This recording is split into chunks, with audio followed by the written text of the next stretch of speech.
thought I'd better do one of those because I got caught out a couple of weeks actually, because I'm sort of new to this sort of podcast game, and like I'm not a journalist or anything. I got I got caught out with I had Jim Kay's on, uh, like sports. We were just talking footy for Yeah. talking footy for like 30 minutes or so, and I didn't do any of these tests. And then after it finished recording, something was wrong with his audio, and I couldn't salvage the entire episode. So by doing that 1 minute like test, it means that I can just basically like we've got something to work with, you know. Did you have to ring him up and see if you could do it again or what? He just left me on scene, so I don't think he was too happy. Yeah, it was one of the first ones I've done, so Yeah, I was pretty happy to get him on. It was just we had a really good chat about the the World Cup, and I just everything footy related. And now he just he's left me on scene. So yeah, no. Anyway, thanks for coming on. all right, mate. I haven't caught you at a bad time. How's No, how's all good. lockdown treating you? Oh, look, it's wearing on. Be honest. Whereabouts are you based? So I'm a Southlander, so I'm from Invercargill. I'm in Hamilton at the moment, just finishing off MIQ. So Right. yeah, so I'm day 12, day 12 of that. So I flew in from LA. I spent the last 6 months over in America, but yeah, Southern boy, supporter of the Stags and Highlanders. I just got to quickly turn the barbecue on. There's some sausages burning. Hold on.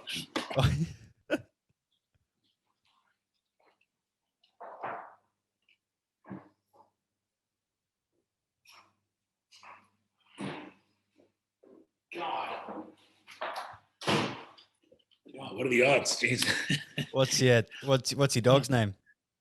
Oh, Ricky was he in the background? Was he? Yeah, Ricky. Yeah, Nice. Ricky. Yeah. Nice. Yeah, no, lockdown's going. I'll come over it. I don't mind it normally, to be honest. I quite like hanging with the kids and that sort of slow sort of pace of life, I suppose. But this is dragging on a bit now, and a bit pissed off with it. Yeah, has it sort of been affecting your work? Because you've sort of moved out of like the comedy stuff. You moved into more business stuff at the moment. Well, not intentionally. No, it hasn't really affected my work. Like last lockdown, started last year. I did a show up in Mangawai, lockdown TV show kind of thing. So that sort of created work in a way. But prior to this lockdown, I was kind of lucky because I was working on other sort of brand stuff like these chip brands and beer and stuff, and sort of got all that done just before the lockdown hit. So if anything, it was actually going really well. But you're just sort of sitting here bored, and I'm supposed to be making a TV show for TVNZ by the end of the year, and I can't see that happening now. Oh shit! Yeah, only a couple months to go, but yeah, I owe them 8 episodes from a previous deal, and it's not going to happen. But there you go. What can you do? Awesome. Right, we'll crack into it. Yeah, sure, mate. Cool. So, g'day, mate. It's good to have you on. So glad to be joined here by Leigh Hart. He's a TV personality, comedian, radio host, and more recently a successful business entrepreneur. I'll just give everyone a bit of background on Leigh. He was born into a coal mining family on the west coast of New Zealand, but he lived overseas for the majority of his childhood. Following his old man, who was a tunneler, to exotic countries such as Indonesia, Hong Kong, Peru, where he lived for 5 years in a remote valley up in the Andes, higher than Mount Cook. Leigh later attended Christ College down in Christchurch as a boarder before following in his old man's footsteps and briefly working under the ocean as a tunneler in the Channel Tunnel. Leigh, however, considered himself more of a musician than a tunneler, so he started a rock band with his brother and they toured the UK and Europe. He got sent to jail for 11 days and then he was deported from France for visa technicalities. We might go into that, but around this time, Leigh saw more of a future in TV and made the transition, relocated to Auckland and has never looked back. His alter ego, that guy, has been... he was a long-term member of the iconic Sports Cafe team. He's had his own comedy shows such as Leigh Hart's Mysterious Planet, Moon TV, The Late Night, Big Breakfast, Olympico, and The Screaming Reels. He was also the member of a award-winning radio show, Bouja, on Radio Hauraki for an extended time. He's a member of the ACC and a regular guest on other TV shows such as Taskmaster and 7 Days. In addition to all this, I'll stop talking, but Leigh more recently has founded more well-known brands such as the Wakachangi Bear, the award-winning Snackachangi Chips, and more recently a new RTD brand, aptly named RTD. He's also been a long-time spokesperson and face of the popular Howard's brand. First of all, it's a pleasure to have you on, mate. What's going on? How are you? Hey, mate. Yeah, good to be here. What an introduction. Certainly you've packed a lot in, but it didn't seem that way at the time. Just a fiasco, to be honest. Yeah, I've basically just given everyone your life story. So should we just finish it off there? That's all true. It's all true, I think. It's funny to say that, especially the earlier stuff, about living in Peru in the Andes, at the top of the Andes, like 13,000 feet up. I remember, doing public speaking and sort of emceeing sort of stuff. And sometimes you make the mistake of getting out of character and actually thinking people might be interested, and I'll tell them my real childhood, because that could be quite interesting, Yeah. I grew up in Peru with my parents, who's a tunneler and stuff. And it's almost like you're not going quite far enough with it, because a lot of them don't believe you. And they go, God, if he's going to make something up, he might as well make something up funnier than that. So from then on, I'd never make a mistake again. I'd always just make absolute crap up, and I wouldn't even bother telling any so-called truths of my actual life. But yeah. What was that like in Peru? Was it just you're just there with a few villages and a goat, or? Yeah. You couldn't get more remote. It was up in the Colca Valley. A lot of people who've been to Peru may have gone up there. Probably about 4 hours drive from the nearest civilized sort of town. Just local sort of peasant sort of people living around there. And this job was a huge irrigation scheme, taking water from the top of the Andes down to the desert. And it was a sort of an international consortium of companies. And my father worked for the Swedish company. So yeah, I was about 7 till about 11. So I've got clearer memories of that in many ways than I have of a couple of years ago. Well, from various different reasons, but it was a really formative time, put it that way. And I've visited again. I've gone back there with my kids to where we used to live. There's a little camp, about 70 houses there, which are all just empty now, like a ghost town that was quite eerie, It's been empty for 30, 40 years. So it's very weird going back and walking through your old house and stuff. And yeah, I've got a real close connection with Peru. It comes up quite often and stuff in a roundabout way, yeah.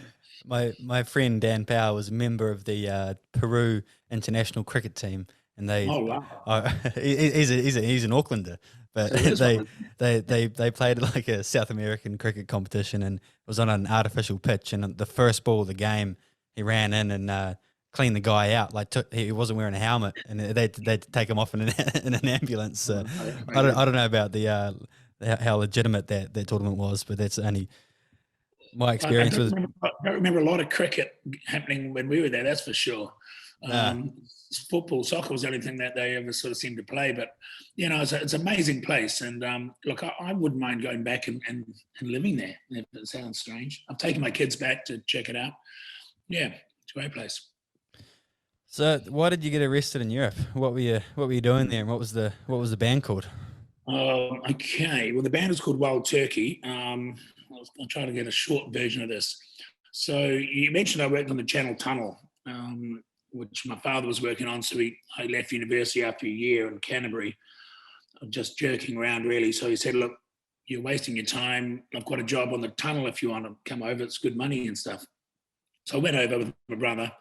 And we're both into music at that point anyway. And when we finished working on the tunnel, we started a bit of a band with a friend of mine, and went to Scotland and stuff, and thought, oh, this is pretty cool. Let's go back to New Zealand, sort ourselves out. We practiced, and we started playing the sort of Christchurch circuit for a couple of years, all sort of preparing to head back to Europe to take over the world kind of thing. It's amazing what you used to think back then. So sure enough, we saved up money, went back to Scotland, Edinburgh, based ourselves there. From there, we moved to France and we're playing like the ski resorts. And I mean, that was pretty, it was ski during the day, play music at night, and get drunk basically most of the time. And we had this old transit van with no snow tires or chains, and it was sliding down the place, and we're freezing, and slowly got ourselves a bit of a niche, bit of a life there. And a highlight was Jimmy Barnes showed up into town. Oh wow! Yeah. You know, somehow we heard that Jimmy Barnes was there, so we said, okay, let's get hold of him and see if he wants to come to our gig. So we, you know, this is the days before texting and stuff. I think we must have got hold of his hotel. Yeah. Rang him up and said, we're this amazing band from New Zealand. We're big fans. Come to our gig if you can. And he said, look, guys, it sounds great, but probably not. You know what I mean? Yeah. But anyway, so we didn't take no for an answer. We sent a bottle of bourbon and our CD to him into his hotel room, and he must have felt sorry for us. And he said, look, I might pop down. In the meantime, we'd told everyone in the whole region that Jimmy Barnes was coming down. So the place was packed out for all the Kiwis and Aussies and everything from the area. And he hadn't shown up, you know, for most of the night. Sure enough, towards the end, he came in and got up on stage with us and he played with us for about an hour. Played all our stuff, all his stuff. It was just incredible, really. Oh, really? And we'd already had a few sort of noise complaint sort of warnings up to this point. Yeah. And violations with the van, all sorts of stuff with the local French police. But we didn't really care that night because we were so excited, so we just kept cranking it up. Sure enough, it was a great night. He left the gig. On the way home, we got pulled over by the police, who suddenly decided to take interest in us. So they arrested us, confiscated the van, confiscated all our money, our band gear, and looked into our sort of work permit situation, because we didn't really have any work permits. And there's some sort of violation. We'd driven over in a van, so technically we didn't have a stamp coming into France. We obviously did go into France, but we couldn't prove the date we came in, so it looks like we overstayed. Yeah. Long story short, they said, okay, look, you're going to get deported. The way this works, we'll send you to this prison until we can find the right flight for you, you know, this sort of stuff. So, okay. So the drummer and I were in this van getting carted off to this jail in Lyon.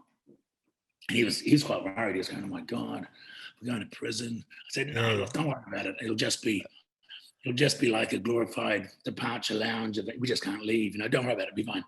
Sure enough, we pull around the corner and that's this Colditz-looking castle. Actually, during the World War II, the Gestapo used to actually use it as a place where they used to interrogate prisoners and stuff. I've checked it up since. So we went there for 10, 11 days. And we just had to hang out there and do nothing until we got flown back to New Zealand, and we had to go to court, of course. But it was just strange because everybody else there was also there for sort of overstaying or, you know, visa violations. But a lot of them are from Africa and stuff, and they really didn't want to go home. Yeah, of course. If they went home, they might get killed, or you know, there's civil war going on there and stuff. And they're there for a reason. Plus, they probably had wives and kids in France. Whereas by this stage, we just wanted to get the hell out of there and get back to New Zealand. So halfway through the thing, there'd be hunger strikes. There'd be about 50 of us in there. And all of a sudden, they'll travel around, they'll walk around the jail and go, are you hunger striking today? And we're going, no, not really. So half of them would start hunger striking, which means you had access to all their food as well.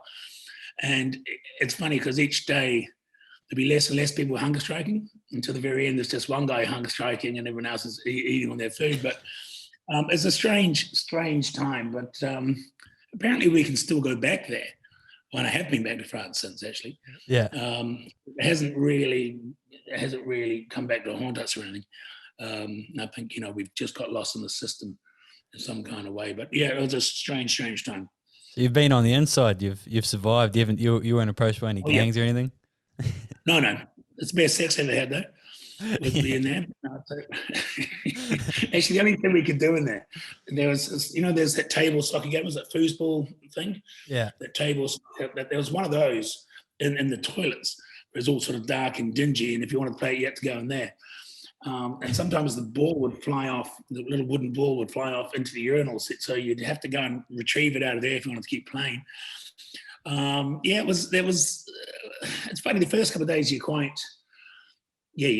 must admit, you're quite worried. But after 3 or 4 days, you just really kind of get into it. You're institutionalized. Yeah, institutionalized, and you're just trying to get on the phone, basically. There's a big queue of people on the phone trying to ring their embassies or their wives or their families. But once we resigned ourselves to the fact that we were heading home at some point, it was sort of plain sailing. Actually, about a week into it, I was thinking, well, one good thing about this is, we're not playing in the band at the moment. At least we're not drinking and stuff for a couple of weeks. We're having a bit of a break, and if anything else, at least it's healthy in here. But sure enough, the guards found out that we were this band from New Zealand, and they kind of loved Kiwis through rugby and stuff. And so here we go. So they got us out of our cells one night and got some guitars and put us on the other side of the bars, gave us some wine and stuff, and made us play music to one of these guards who was having a birthday, which was kind of fun. We thought, oh, this was quite cool. Until we had to go back into the other side again, because all the other prisoners had seen us get this sort of special treatment where we headed over and we were drinking wine and laughing with the screws. And then we had to go back on the other side and we had to sort of play it cool again. But yeah, it was, and then of course the next night, the next shift had heard that we'd done this, and they got us up as well to do the same thing. So yeah, it's a little bit of a blur, but yeah, it happened. Have you kept in touch with Jimmy Barnes? Yeah. Well, funny you mentioned later on, I was doing the Bougie radio show with Jason Hoyt. Yeah. And he'd come over a couple of times, and I think we ended up interviewing him. So he came in on the show. He came into the show. Actually, chatted to him once on the phone on a different sort of radio situation. But this time he came into the studio, and I had video footage of him playing with us and some photos and stuff. And we came in and chatted about it, and it was really vague to him. He doesn't really recall it anywhere near as much as I wanted him to. Yeah. If that makes any sense. Yeah, but I can sort of relate to that because, people go, I remember that time I came, and he's like, yeah, kind of. But I thought this would, he of course didn't realize we got arrested the next day. He went on with his family holiday. So yeah, I ended up showing the footage and everything. We had a bit of a laugh and stuff about it. But no, to be fair, I haven't really kept in touch with him. No, there's no duet coming out soon or anything. When you first moved to Auckland, what was your breakthrough moment on TV? How'd you make that transition? Yeah, God, it's a good question, because depending any given day, I kind of give a different answer. I did the cliche thing of moving up here and thinking, look, I just want to get into TV. I'll make coffee, I'll run around and do all that sort of stuff. So I was living with a couple other people off and on that were trying to do the same thing. First literal job on TV would have been for the Top Twins TV show. They needed a runner to go on this tour with them to run around, make coffee, and jack of all trades. And I did that. That was kind of fun. Then I got meanwhile, I'm doing jobs like tar sealing the museum roof and stuff in the summer, like Shawshank Redemption kind of stuff, trying to make money. Hard labor. Oh, yeah. And then you're applying for every TV job possible. I remember once showing up to a job interview because someone actually got back to me, and walking around in this tiny suit that didn't fit me, trying to, put a good impression on.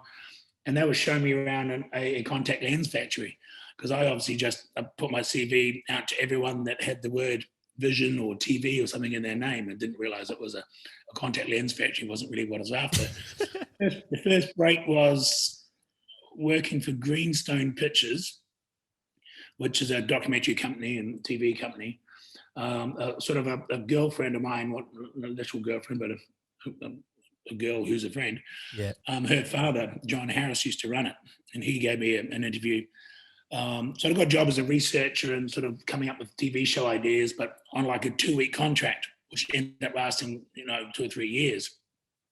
But while I was doing that, I was flatting with so again, mutual friends, and Mark Ellis came down to our flat and tried to get my flatmate to go on Sports Cafe as a fake guest. And this was something that was done at Sky Studios, because quite often there'd be a guest that cancelled or something. So one of Mark's friends would go on the show and this sort of stuff. And this mate of mine didn't want to do it. He said, look, go and ask Leigh. He's probably stupid enough. He'll do it. So he came and asked me, and I said, oh, God, are you serious?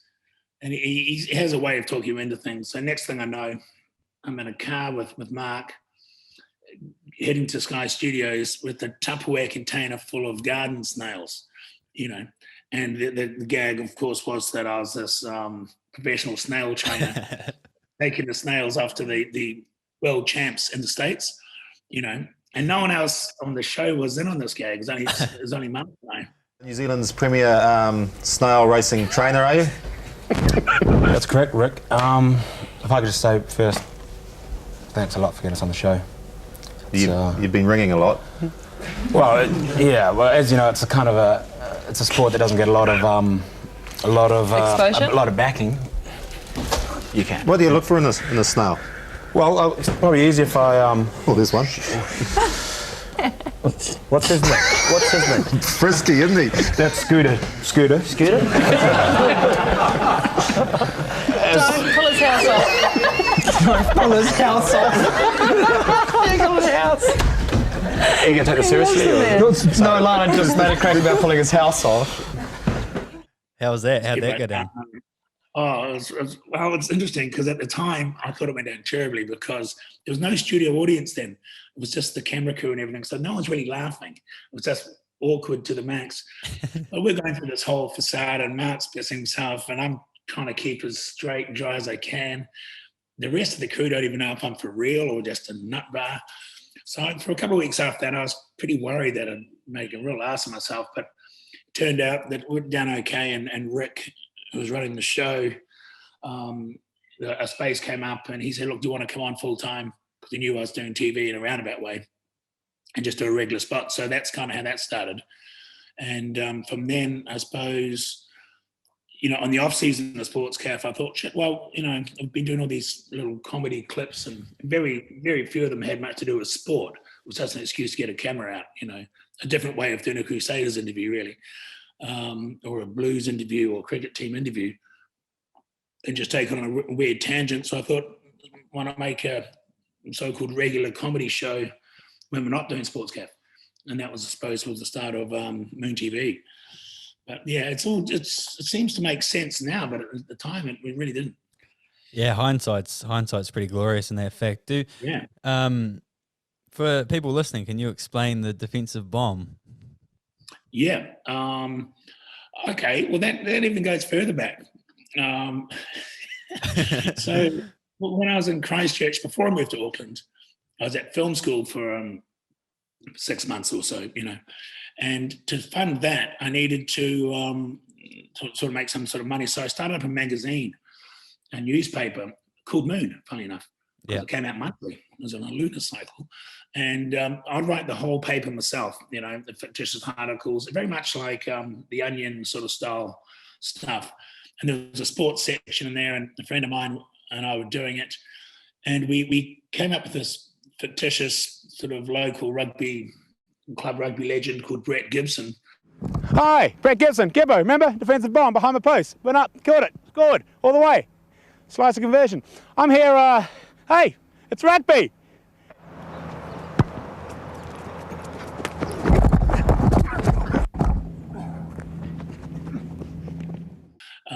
Which basically is I think the way we wrote it was, we were hot on defence behind our own line for 25 minutes.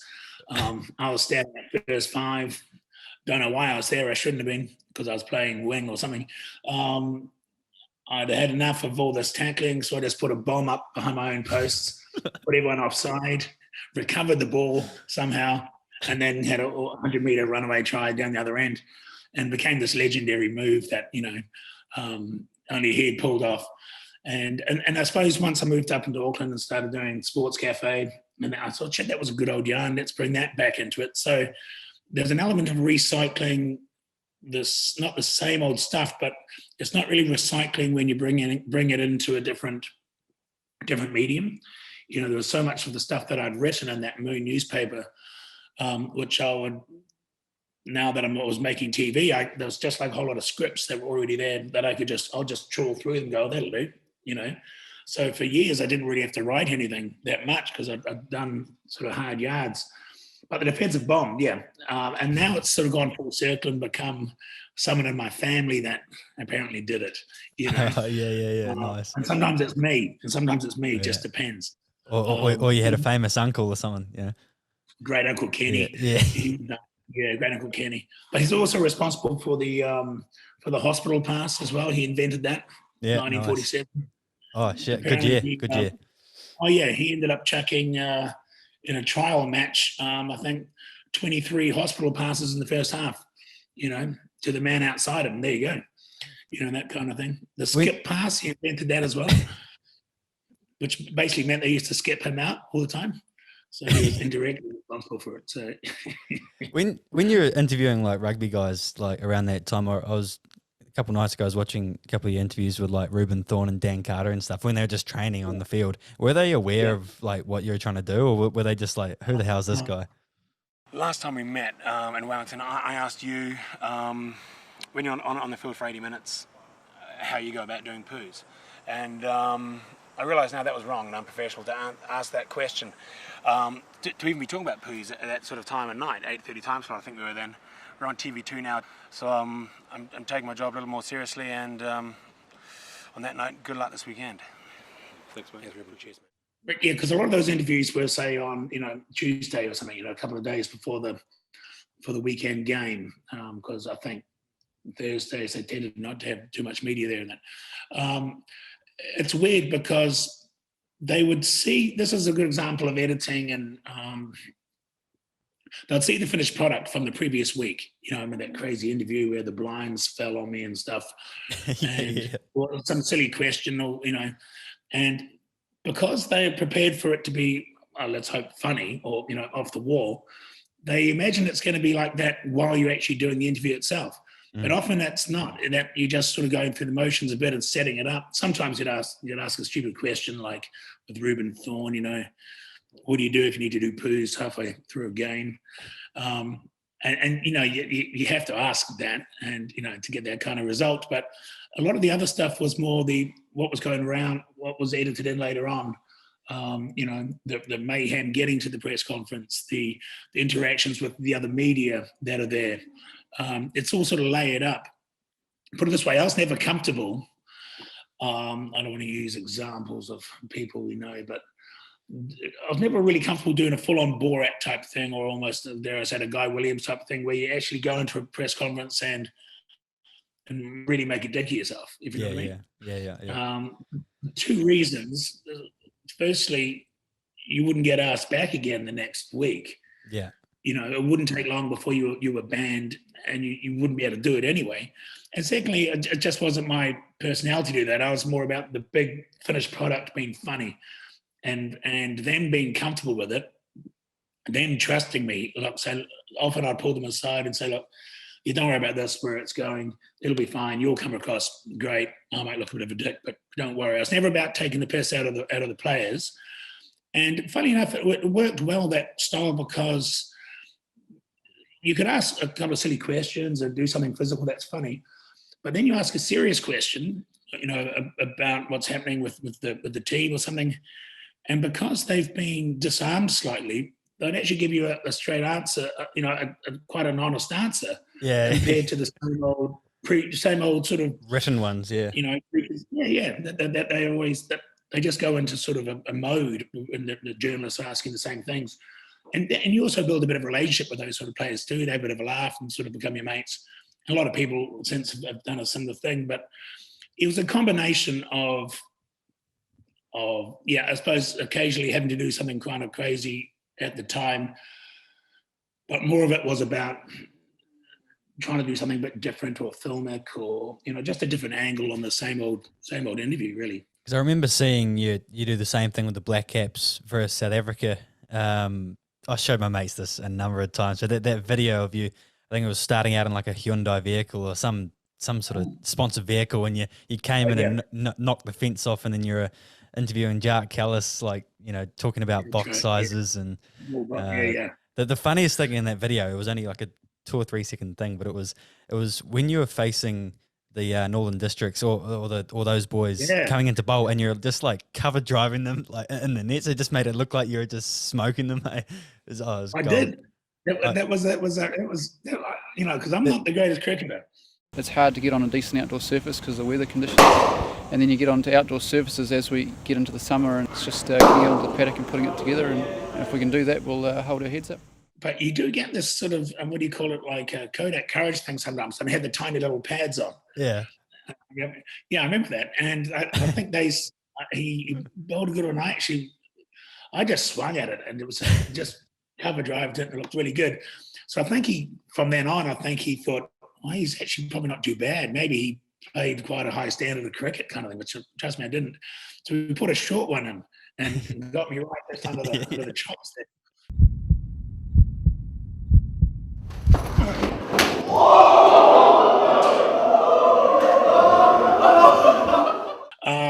But those situations were okay. We're driving down to Hamilton or whatever to do that. Sit in the car with the cameraman and who I work with all the time, this guy called Brent Splain, and we're going, okay, what can we do? And I think the good thing about us as this team was that we didn't want to sort of repeat ourselves in the sense of, sure, it's going to be funny and stupid, but we didn't want to do the same old gags each week. So we're sort of our own worst enemy in a way. We'd have to come up with a whole new angle. Let's do something like a film. Let's do like an old-fashioned movie, you know, with a different angle. And it's only when you actually get to the ground or where it's taking place that all the other pieces fall to place. You might see, that little white fence. That'd be quite easy to just push that over and look like I've knocked the whole thing over. You know, what else is going on there? Oh, shit, there's a bowling machine here, and I've got to get involved in that. So, and I think sometimes you're more responsive to that. Sometimes you're in a better mood, and you can sort of see things. Other times you just go through the motions a bit. But yeah, it's responding to what's actually right there in front of you, I think. It's almost like that ignorant carelessness style. Or Oh yeah, totally. Sort of an everyman guy who you know, I would say there's a Mr. Bean element, but he sort of makes out he knows everyone, best friend to everyone he knows, my good mate so-and-so. I'm here with my good mate, you know, I don't know, Ross Taylor, and he go, who? I've never met you before. Oh, sorry, it's a TV thing, Ross.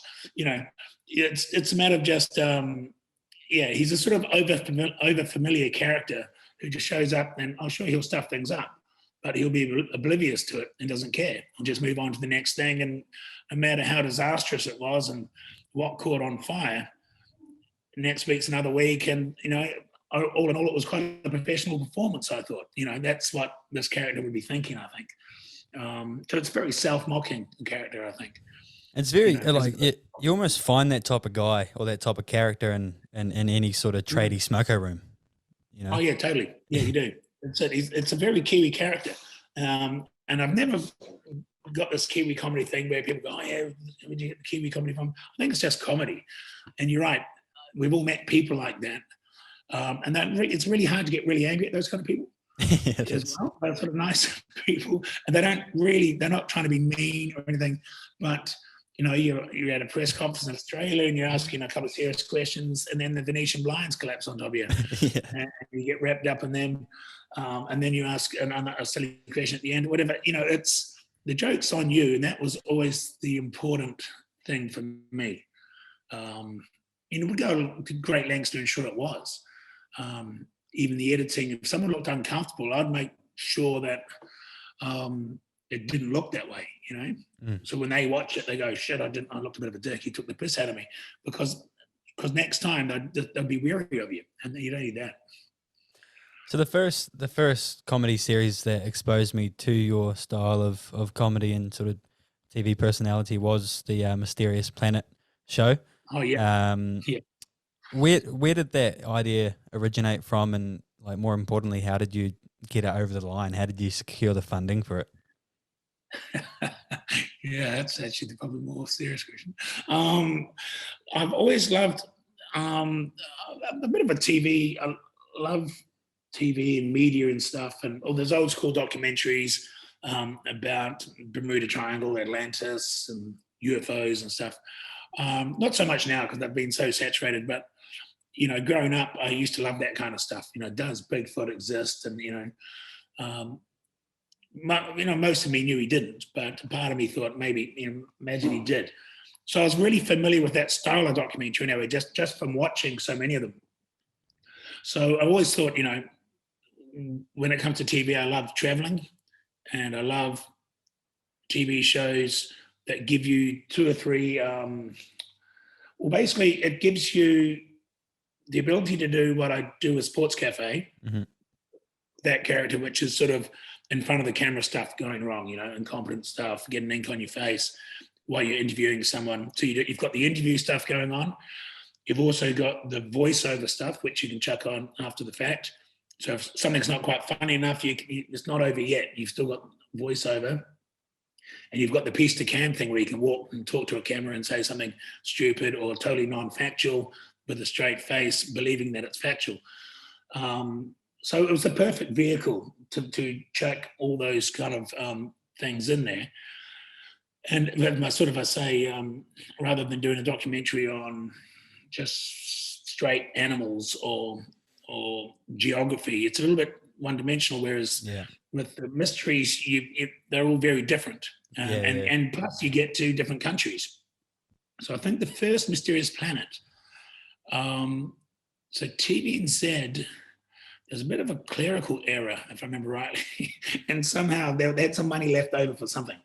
And I always went in with sort of lower budgets than most sort of people, because I would direct stuff, I would write it, I'd be in it, and I'd edit it with my cameraman. One-man band, There'd be two or three of us making it, so we could actually afford to make more money on a show with less budget than most people could. So we said, great, what are the mysteries? I think we worked backwards from not so much what are the mysteries, what are the countries we want to go to? So we would pick a country and go, okay, let's go to the States. Well, you've got Bigfoot and UFOs. I want to go back to Peru. South America. Okay, well, we've obviously got the Inca gold and all that sort of stuff. So that was kind of how it worked. And if we did a series 2, which has always been on the cards, I'd still be thinking, okay, where do we want to go? It might be a haunted house. It means we go to somewhere in the States or perhaps UK, It wouldn't really matter. It's just really about, it's a parody of the genre or the style of show more than the actual content itself. I wouldn't be far off line if I said I would watch a UFO documentary on Roswell and stuff and write down key lines from it that were, key, and I'd just rewrite them to make them sound stupid. There's a structure, Yeah, it's a great structure. I was always fascinated with these documentaries, how they always go to the pyramids or Machu Picchu and stuff, and there'd be some idiot going on how the aliens came down there with their laser technology and built this stuff. But the next question should always be, what the hell are stonemasons from another solar system coming to Earth and building stuff? Everything got better things to do, and after the stonemasons have been there, do plasterers from another solar system come to New Zealand or come to the world? Where does it end? This little crap, I don't have the luxury of choosing willy-nilly everything we film. If it was so damn good, they would have finished it, wouldn't they? Why don't they put that up there? We have thousands. Quite frankly, it's not quite as impressive as I thought it was going to be, okay? Well, 7,000 years I don't have the old. luxury of just choosing every mystery willy-nilly and put them on the show. We had a coach, though, from Australia in yesterday. We couldn't get him out of here. Yeah, like I said, I've we been don't have a working budget. here for 15 years, and everybody comes here. They're over the moon. I don't have a budget to research everything I do. These rocks come from 250 miles away. It might be okay. Dragged up. It might be okay to have a wedding here or something, but I'm already married. I don't need that. I don't need that crap, Oh, sorry, and I think my father always had a very practical approach to things too, which made me laugh. Like I'd gone about Stonehenge and these massive rocks, and look at that. How could they even do that, Dad, back 500 years ago? Because he works on the Channel Tunnel and he's very practical, and he's not impressed at all with a lot of that crap. And he would go, well, if it was so damn good, why didn't they finish it? Why didn't they put those rocks up on there, you know? And that, for me, is quite true, you know? During that Bigfoot episode specifically, like, how did you even start researching it? Like, I've spent the past 9 months or so in the States, and I can see why that in the more sort of rural parts, you'll be able to find those sort of people and conferences and stuff. Yeah. Where did you go? And like, was there ever any fear of when you got invited up, standing in front of that conference, that people would actually catch on to the fact that it was just a piss take? No, but there was another story to that. So I knew there was Bigfoot story inside out, you know, from a kid right through. So I think we found out that there was a Bigfoot conference on. There's a couple each year, different places in America. And this one fitted our schedule. So we went there. So we knew we'd be meeting a whole lot of Bigfooters, you know, and Bigfoot's a big thing since then. There's been other TV shows about it, finding Bigfoot and stuff. And all these people, you know, are very quintessential middle America kind of very, you know, without some great people, but it's a real subculture, if you know what I mean. So yeah, for sure. The first thing you realize is, look, you don't have to say too much. Just let them speak more, and they're making the show for you. Another good reason for a show like that. Likewise with UFO people, you know, they're giving you more than you need. You're going, please stop with this crap you're talking. But they keep giving it to us. But with that conference, we needed to look legit. So they had no idea that we were this fictitious so-called film crew. So I got up on stage and I said, okay, look, I asked the organizer, I said, look, people are probably wondering what we're doing here with cameras. So can I just get up? I wasn't scheduled to speak. And again, I don't really like this sort of stuff. I get quite shy, but you know, cameras are there. You've got to leave with something. So you psych yourself into it. And I just got up and I said, what I'll do, I'll just reassure them all that we're just making a show and don't mind the cameras. We may come and chat to you. And if you've got anything to talk to us about, come see us. It's great to be here. And, you know, great to be in America. You know, just a nice sort of intro. So I got up and did that. And they're all sort of nodding away. We get shots of that. But then I thought I'm going to have to get something. So I was getting more confidence. So I started going on about the Waitakere Yeti in New Zealand, who he's a little bit more aggressive, and he's attacked a few people, and he's actually raped a guy 3 times, you know. As one of the keynote speakers, Leigh shares one of New Zealand's most controversial Sasquatch encounters with the Bigfoot Conference. Richard Tompkins made his way into the Waitakere Ranges on the 14th of July, 2001. Then, out of nowhere from behind, a large, upright walking hominid threw him to the ground, ripped his jeans off, and raped him. Okay? He later found his jeans torn up to shreds in the manner that no human could do, a couple of miles from where the rape scene. A number of years later, he was up there once again, and again he was raped by the same beast, we believe. He was raped not once, not twice, but thrice over a 4-year period. You know, I mean, you've been over there. Americans are very trusting in a lot of ways too. You don't want to take advantage of that, but they don't really get the dry humor that sort of, everything's very black and white to them. So you can get away with that. And if anything, they probably think this guy's a little bit weird, but not too bad. The main issue with that was, while I was over there filming that show, I also happened to be writing a weekly column for the Herald on Sunday up here. I was doing that for a few years. It was sort of the bane of my life with deadlines, especially when you're off traveling, doing a show like that. They still expect you to put your column in. And naturally, and most people wouldn't struggle with that, but I seem to. So naturally, while I was over there for 3 or 4 days, the logical thing would be to write a column about being at a Bigfoot conference. And that was totally unrelated to the filming we were doing. That was just because I was there. And not expecting any of them to ever see this column because it's in the New Zealand paper on the other side of the world. What I didn't really sort of prepare for was that all these people almost have like Bigfoot on their computer as a sort of a search kind of thing. Whenever the word Bigfoot comes up on an article, it'll pop up in there. And I think I started the whole article off, and it had nothing to do with them. I was just writing stupid words. I think it said, if you can't get laid at a Bigfoot conference, you can't get laid anywhere or something. I think that's how it started. And then I go into how redneck the whole thing was, I think. But I wasn't trying to be offensive. That spread like wildfire through the Bigfoot community. And I was getting death threats and everything. Because they were sort of going, yes, you're journalists. I was going, oh my God, what are they going to think when they see the actual documentary? Because that's what I was really there for. And I sort of asked you saying, look, you're taking this all wrong. It's just a tongue-in-cheek, it's a feel-good sort of thing. I think you might enjoy the documentary when you see it because you'll get the gags better than most people. And sure enough, most of them did actually end up getting in touch. The same people that would give me death threats, saying they actually quite enjoyed the documentary. Oh shit! Yeah, it was just the article I suppose I wrote. I didn't write in a different tone, but it's just a throwaway article that had nothing to do with what I was actually trying to do over there. So maybe I broke my own rules a little bit, and maybe it wasn't nasty, but the tone was a bit off, I think. Speedo Cops. How did this idea come about?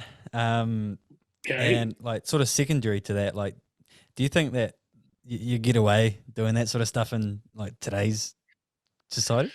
I'd hope you would. Again, that came about. Okay, so I mentioned I worked at Greenstone Pictures for a while. Yeah. At the same time, I was doing Sports Cafe and starting to do Moon TV. I ended up writing the proposal for Motorway Patrol. So that was my job, to write research, go with the cops, and then write a proposal that we give to TVNZ, and they'll either fund the show or they won't, and they did. All right. And I, as I say, as a researcher, so I might have been writing scripts as well for the voiceover. Wait, Motorway Patrol or Speedo Cops? Motorway Patrol. Right, yeah. So I was kind of very familiar, again, with that genre of TV. So what I was trying to do, I suddenly thought, I thought this show, how the hell can we how do they make a show of mundane things? People just getting pulled over for very little. That was what was fascinating me, because I didn't think the show should get funded, but it did, which kept me in a job, I suppose. But so when we were making Moon TV, I thought it'd be great to do a parody of this show. And the only difference we do really is we'll wear Speedos and not even mention it, because if we keep going on about the Speedos too much, it's sort of underlining the gag.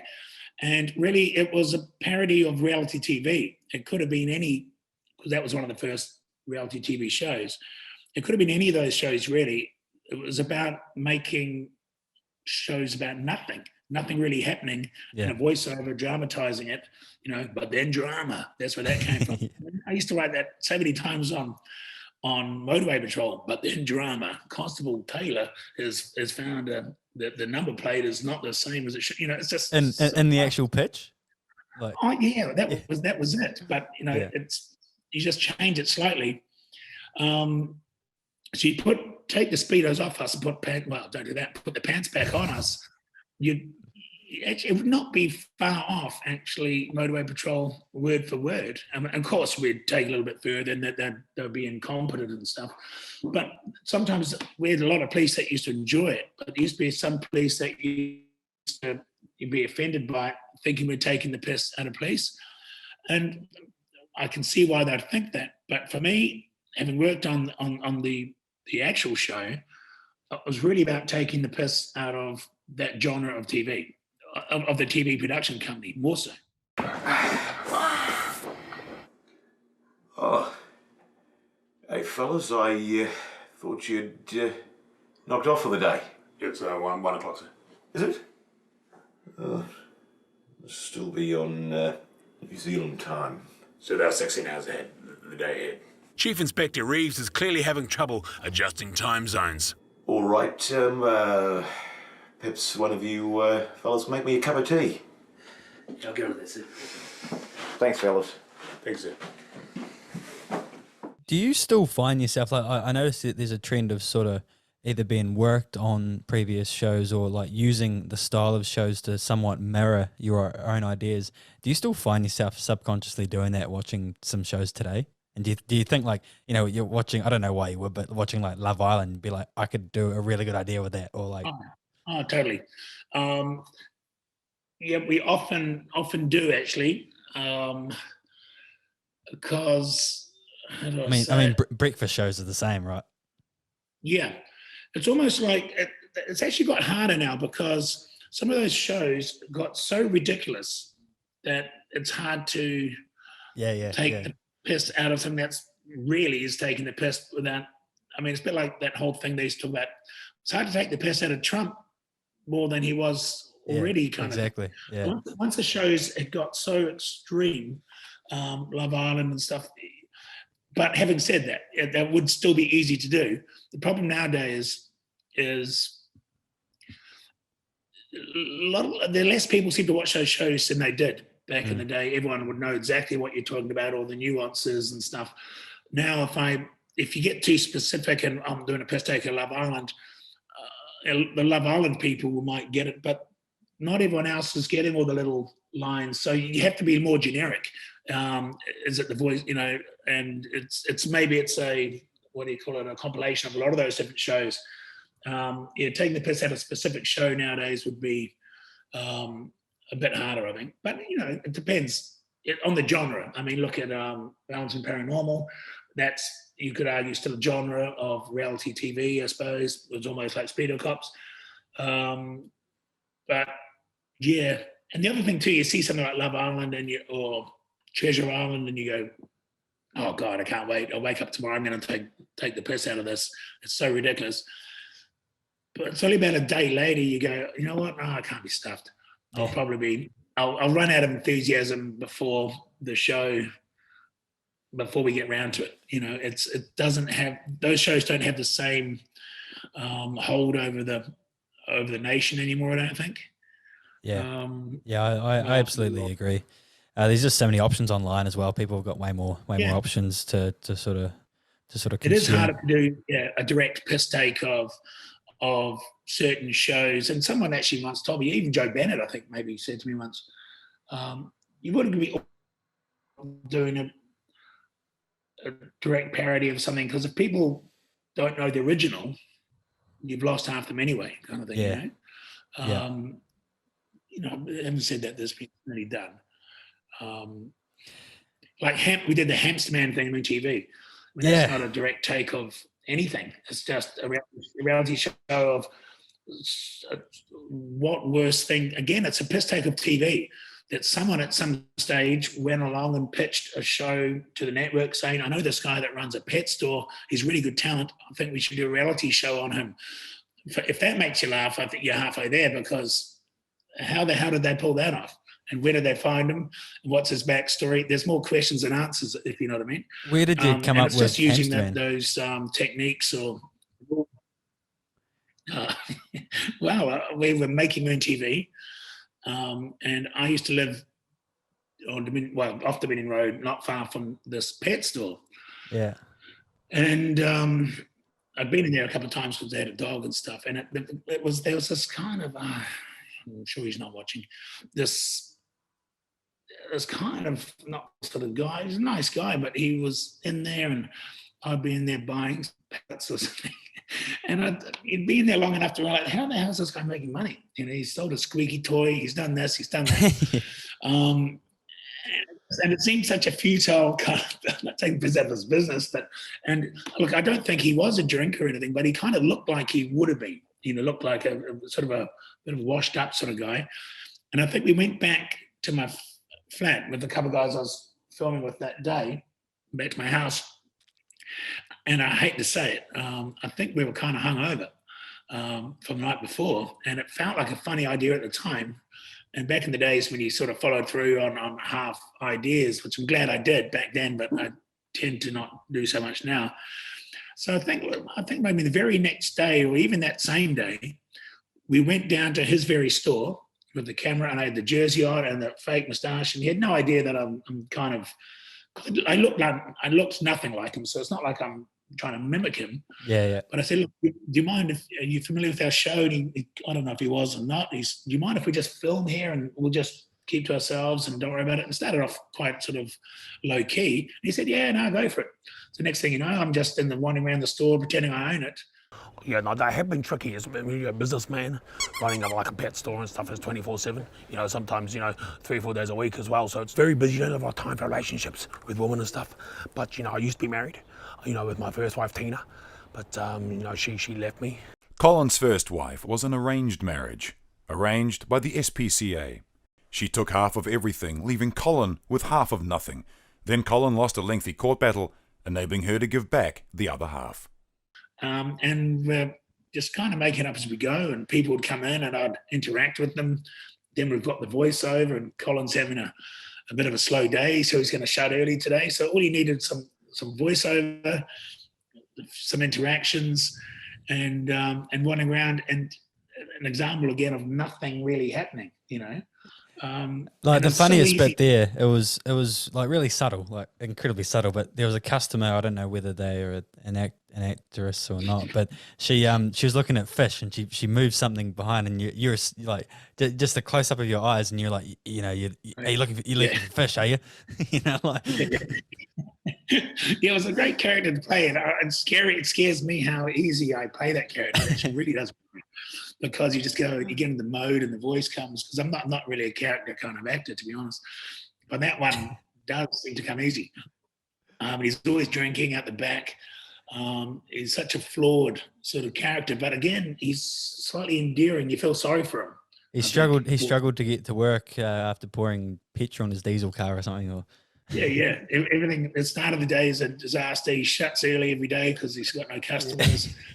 He was driving a cab at one point to supplement his income, and he ended up having to have a dialer driver with him, but while he was taking customers because he'd been drinking all day. It's all fairly tragic, but he's a great character, actually, Hamster Man. Anything with fake moustaches and stuff, I used to hate, just the logistics of it. Yeah. Storage TV or handbrake TV. Do you remember when you were talking to me old mate John? I'm here with my old mate John. John, you're running for the old MX5. I've never met you before. No, it's more of a TV thing. You don't have to. It doesn't matter if we've met before. It's more familiarity. Okay, so it's basically, my old mate John. Yep. But it's kind of, Yeah. The MX5. Tell me about that. Yeah, got roll cage in it. It's got competition harnesses, special shock absorbers and things. The old MX5 should be on about what's she, about a 4.7, is she? Capacitors, the old kilojoules. It's got 1800 motor in it. 1800, obviously. 1800 litre. 1800 cc. CCs, obviously, but she'd be in like 1980. 1990. Yep, definitely. Running the engine in the front there, obviously. Yep. And you'd obviously be chucking the fuel in from the right. Left actually. And this one you could easily put the hose right over there if you wanted. Yeah, you can. Yeah. It's good. All right, thanks, John. All right. Fantastic. All the best for that. Okay, awesome. thanks. He had his Mazda car there or something. Yeah. How did you come up with that? Was it planned? Like, talking about what is she, the old 4.7 kilojoules or? Yeah, no, that wasn't. That was so Storage TV. It's a corporate job, obviously. They National Mini Storage, got me to make some, little viral videos, I suppose, to show the merits of storage lockers. So put that in a brief. It's sounds pretty depressing already. And we ended up doing a hell of a lot of them. So we wanted to change it. We would do like blocks of 6. I think we did about 50 odd of them. But we wanted to change it each time, just purely for our own sake, so we just don't get bored with the same thing. And I'm not sure what stage that one was, but they wanted to show some storage lockers with cars and stuff. So I think he may have been contacted by National Mini Storage saying, do you mind if they come and interview you? And he said, no, that'll be fine. I'll be there at 9:30 in the morning.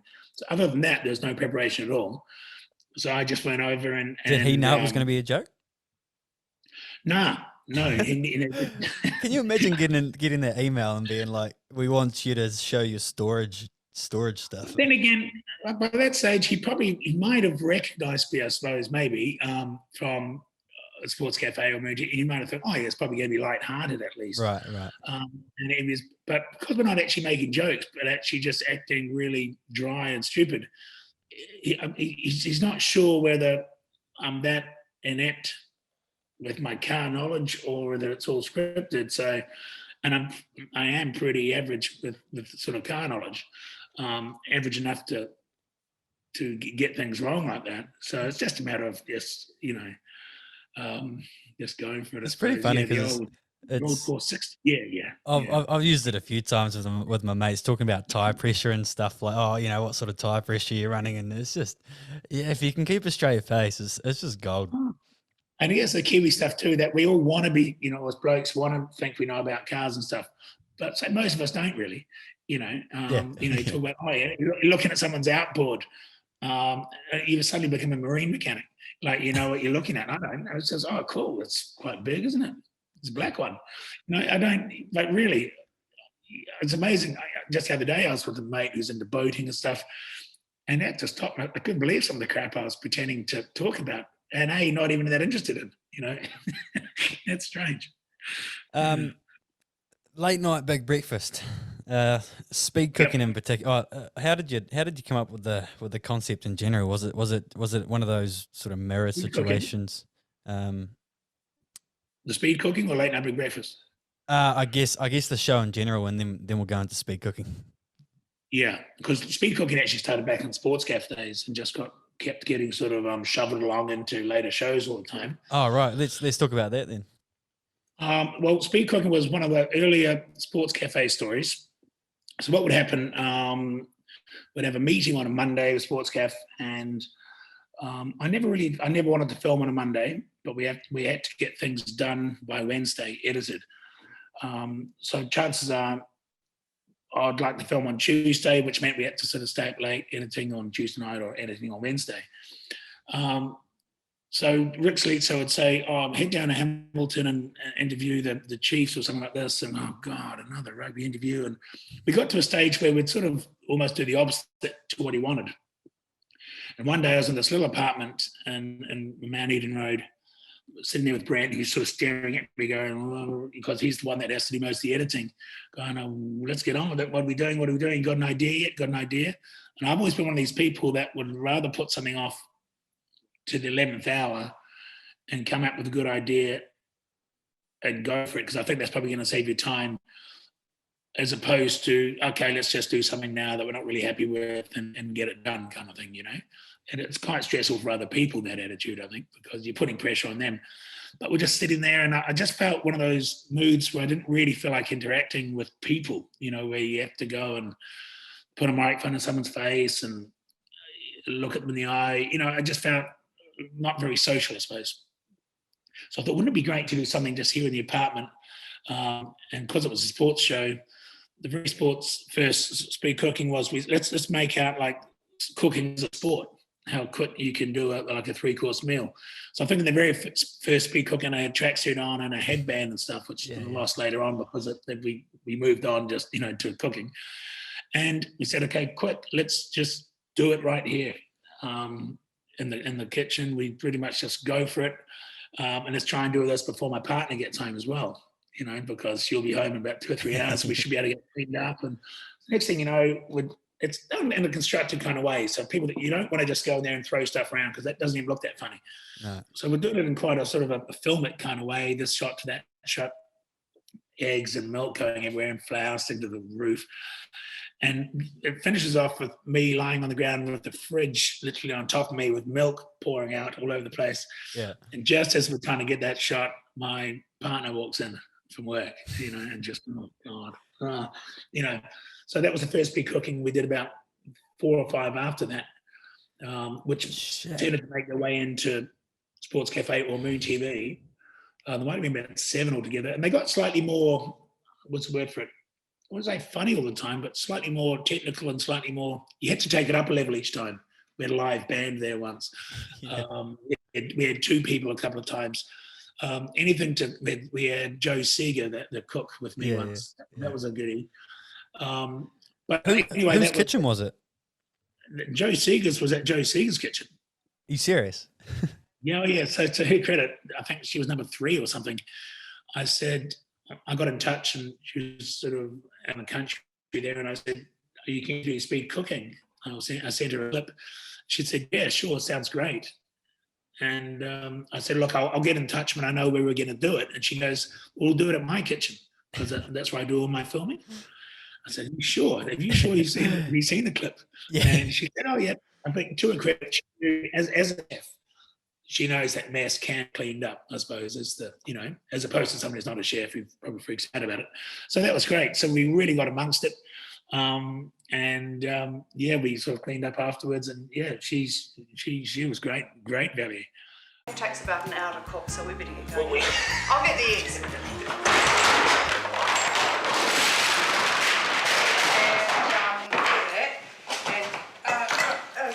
Okay. Right. Okay. How will it work? Put it up. I've got that one, Joe. I got it.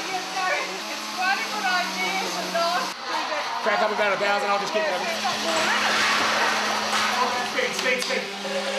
Speed. There's two.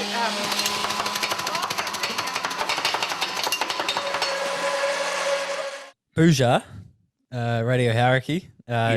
You provided me hours of entertainment. I used to just watch them. Some bloke uploaded the podcast to YouTube, and or just to some sort of streaming platform, and I was just out there playing golf, having you guys in my ear, cracking up for a couple of hours. It was great. How did you transition into, or how did you get the drive spot?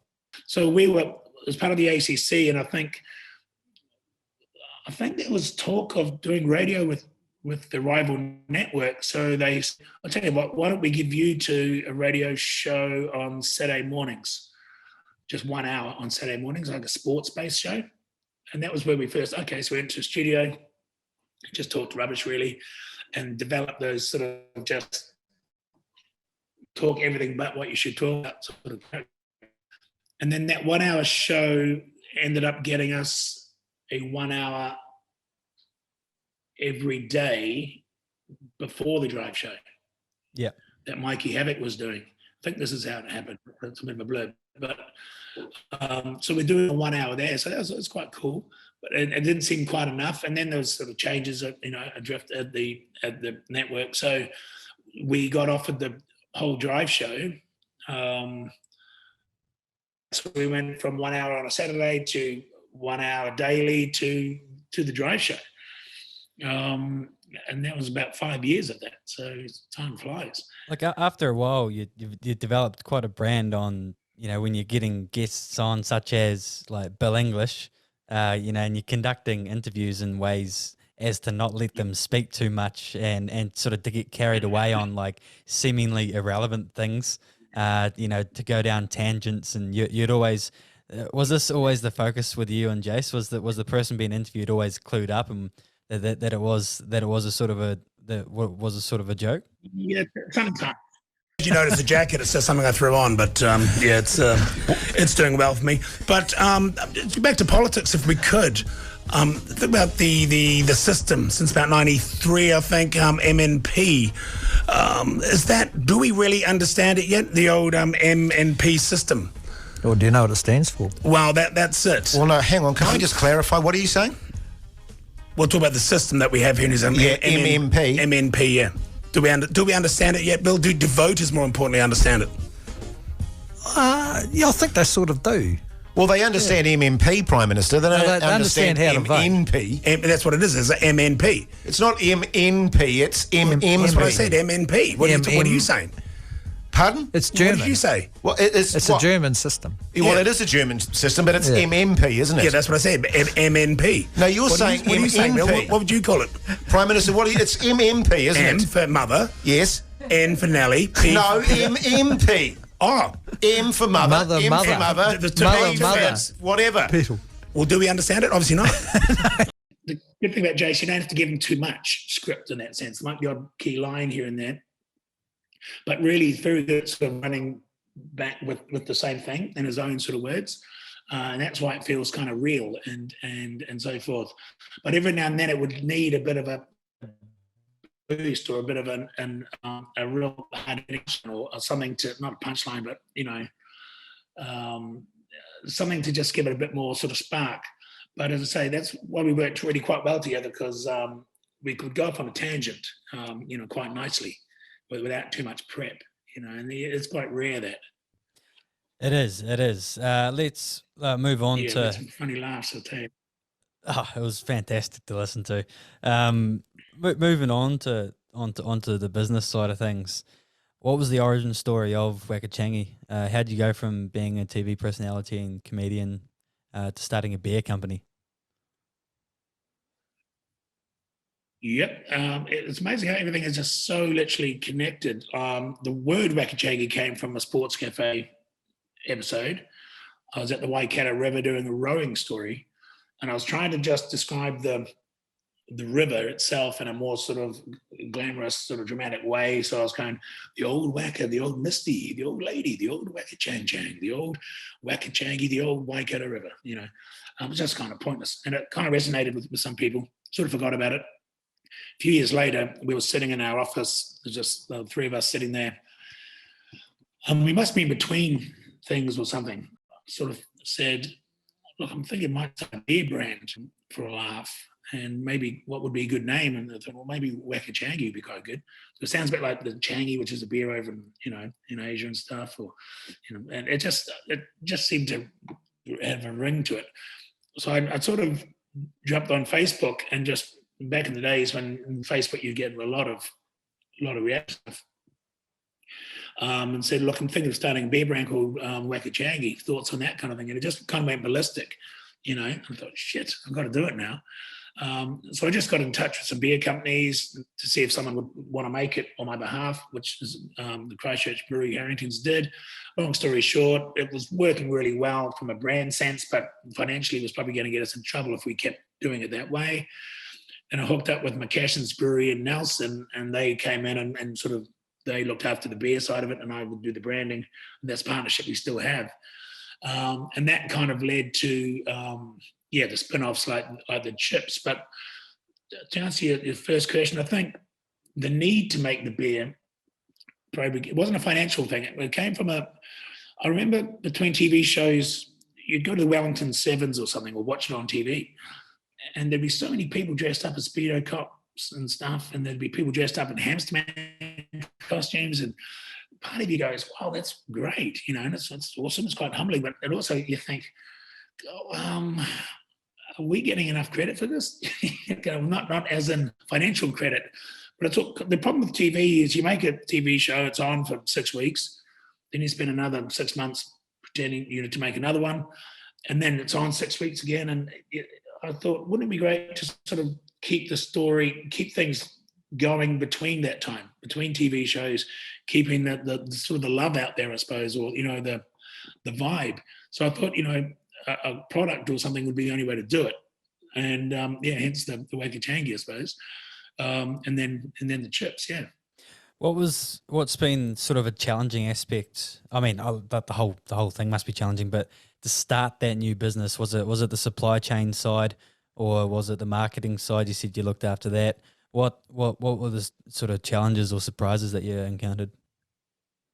Yeah, not the marketing side, as I say, because that's the that's the part I enjoy, and that's been easy. Definitely the supply chain side, beginning with the beers, I was literally getting someone else to paying them to make the beer, repackaging it, kind of thing. And then I was lost pallets and brew and all the stuff that I shouldn't have been doing, And this girl that was working for me that shouldn't be making TV was answering complaints about flat beer and this sort of stuff. So, and we got to get out of that side of it and hand it over to someone else. In other words, give up half the brand to a brewery. And that's been good. So that's the only way it would have worked. There's been sort of challenges with that, I suppose. Who's doing what, and where are we going with this, and where can we take it to? What are these sort of exit strategies, kind of thing, if anything at all? One of the frustrations, I suppose, because you're sort of, I suppose, you're hitching yourself to someone else's wagon a bit. We needed to get into cans as opposed to just bottles. And that was taking a long time. And fair enough, because the brewery didn't have a canning line. They needed to buy one from China, and that was taking years. And it was not their fault, but it was really frustrating for me because I needed the story to keep growing, to be able to keep marketing.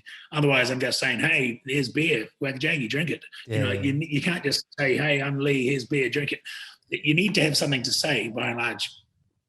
So again, just sitting in the office, frustrated, in the right way, and positively frustrated. said, shit, let's do something off that. So they had to keep the story going in the meantime. And that's where the chips would have started. And then the canning line's there now, in can. So it's the story's completed itself. But that tends to be what happens just in retrospect, through boredom or frustration or not feeling you're in control of your own destiny enough is normally when I suddenly go out on a bit of a limb, What was try something. What was the difference like between getting into the potato business as opposed to the beer market? Funny enough, it was a lot easier because the Wack-Janky brand had already been established a little bit. And with the chips, we're dealing with Griffins who make the chips. And they make, I don't have to worry about that kind of stuff. It really is. It's a kind of fine-tuned version of the beer side of it. I just have to worry about coming up with the branding, the packaging. We were involved in the beginning with the design, I suppose, of the actual potato chips. But after that, really, it's just giving it a push and keep going. Whereas with the beer, we're trying to get into Australia with it. But I suppose I was a lot more involved than I could have been or should have been. I'm not quite sure. With the growth of, are we sponsoring this festival? Are we going to, a lot of people are asking for sponsorship for stuff. And if so, does the brewery pay for that? Do I pay for that? Because it's a branding thing, but also the other ones, but it gets a little bit complicated. Whereas the chips, I think we've sort of simplified things, and that may happen with the beer as well, who knows. But no, they've been just similar, different challenges, but I think maybe we're just a little bit smarter now, I think, who knows. Did that influence you wanting to get in the RTD market? You're just like, right, there's a lot of uni students and younger guys guys and girls who are just keen on this sort of style of comedy and stuff. Is it the same manufacturer as the beer? No, that's totally different manufacturer. And that was a sort of there was always a plan, of course, with the beer, was to get other brands, maybe a darker beer or a lighter beer or a cider or something, something through the brewery. And again, and you needed to be in cans to do that sort of RTD sort of thing anyway, but it seemed. So again, it was a couple of years ago, I hate to say it, even before Pals and everyone did the RTD, that's when I was keen to do it. So just sort of sitting, waiting, watching from the sidelines as all this stuff was happening. And it was quite frustrating knowing, you can't get there and just watching the sales of beer go down to a degree at the expense of all these, ITD type drinks. So that was a matter of, if you can't beat them, join them kind of thing. And it makes sense. Awesome. Well, hey, really fascinating stories and insights and stuff there. We're struggling for internet a little bit now, so you're a busy man. I'll let you carry on with your day. Thanks for coming on the pod. It's been really interesting to get some of these from the man in South, some of these insights into these characters and your story in Europe and also the business insights as well. So, Leigh Hart, hey, thank you very much. Thank you very much. No, I really appreciate it. Great stuff. I've learned a lot about myself.